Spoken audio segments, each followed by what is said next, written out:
కొండగట్టు ఆంజనేయ స్వామిని దర్శనం చేసుకున్నా. చాలా సంతోషం అనిపించింది. ఇంతకుముందు కూడా నేను ఎంపీ ఉన్నప్పుడు దర్శనం చేసుకున్నా. ఆయన ఆశీర్వాదంతో మంత్రి కూడా అయినా, మా కేసీఆర్ గారి ఆశీర్వాదంతో ఇప్పుడు మళ్ళా ఎమ్మెల్యే అయినా మళ్ళీ దర్శనం చేసుకున్నా. ఈరోజు చొప్పదండికి మన ఎంపీ ఎలక్షన్ల ప్రచారానికి వచ్చిన. ఏది ఏమైనా మన పాత మాజీ సీఎం కేసీఆర్ గారు వచ్చినాకనే తెలంగాణ దేవాలయాలు కూడా అభివృద్ధి చెందినాయి. గత ప్రభుత్వాలు ఉండే చాలా ప్రభుత్వాలు వచ్చినాయి పోయినాయి, కానీ కొండగట్టు ఆంజనేయ స్వామిని ఎవరు కూడా పట్టించుకోలే. ఇప్పుడు 100 కోట్లు కూడా రిలీజ్ చేసి అన్నీ కూడా కోనేరు కానీ ఇవన్నీ కూడా పనులన్నీ కూడా జరిగినాయి.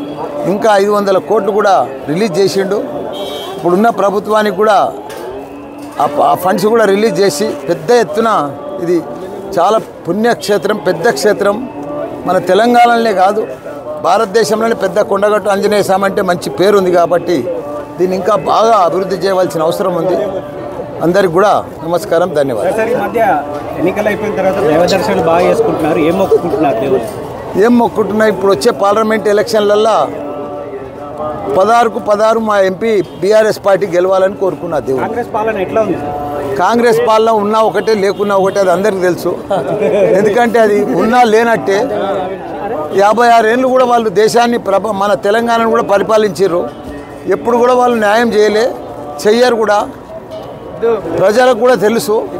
తొందరలోనే ఇప్పుడు 50 రోజులలో 50 వేషాలు అయినాయి. ముందు కూడా ఏం జరగదు. అది అందరికి తెలిసిన విషయమే. అది